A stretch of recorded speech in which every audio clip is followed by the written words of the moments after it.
मकर राशीच्या मंडळींनो, एखादी व्यक्ती तुम्हाला मनापासून आवडते, बोलणं होतं, जवळीक आहे, पण तरीही हे नातं पुढे का जात नाही? आणि विशेष म्हणजे सप्टेंबरमध्ये केलेली एक चुकीची घाई तुमचं बनलेलं काम बिघडू शकते. पण थांबा, कारण 18 सप्टेंबर नंतर परिस्थितीमध्ये एक वेगळा बदल दिसत आहे. म्हणजे सुरुवातीला थांबायचं की प्रयत्न करायचा? आणि 18 सप्टेंबर नंतर नेमकं काय बदलतं? मकर राशीच्या प्रेमजीवनासाठी ही सगळ्यात मोठी महत्त्वाची गोष्ट आहे. या व्हिडिओमध्ये तुम्ही सिंगल असाल, रिलेशनशिप किंवा लिव्ह इनमध्ये असाल, मॅरिड असाल किंवा एखाद्या व्यक्तीसोबत नो कॉन्टॅक्टमध्ये असाल, सप्टेंबरमध्ये नेमकं कुठं पुढे जायचं आणि कुठे थांबायचं आणि विशेषतः 18 सप्टेंबर नंतर परिस्थिती का बदलते, हे आपण एक-एक करून पाहणार आहोत. सगळ्यात आधी सिंगल मकर राशीच्या लोकांबद्दल. तुमच्या आयुष्यात एखादी व्यक्ती आहे, तुम्हाला ती आवडते, तिच्यासोबत बोलणं होतं. कदाचित तुमच्यामध्ये चांगली मैत्री पण आहे आणि मनात विचार आहे, आता हे नातं पुढे न्यायचं.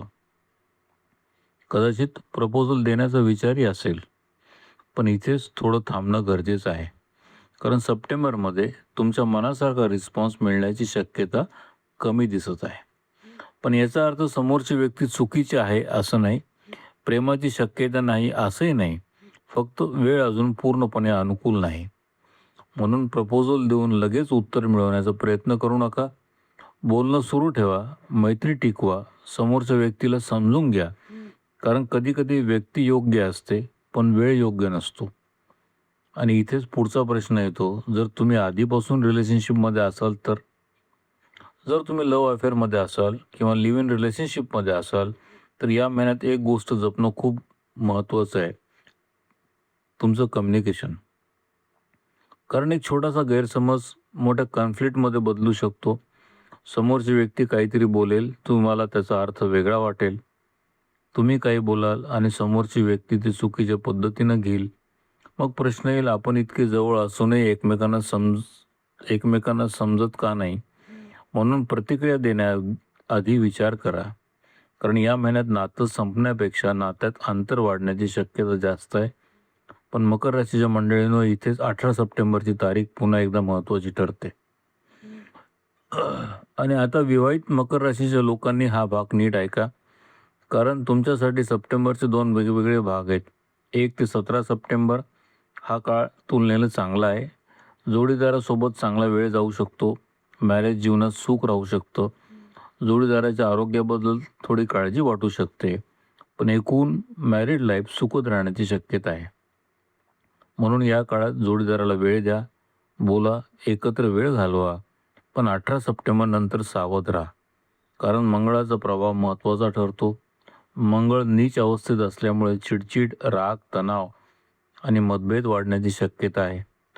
पण याचा अर्थ नातं तुटणार आहे का? अजिबात नाही. कारण गुरु बृहस्पतीचा प्रभाव मंगळाच्या तीव्रतेवर काही प्रमाणात नियंत्रण ठेवू शकतो.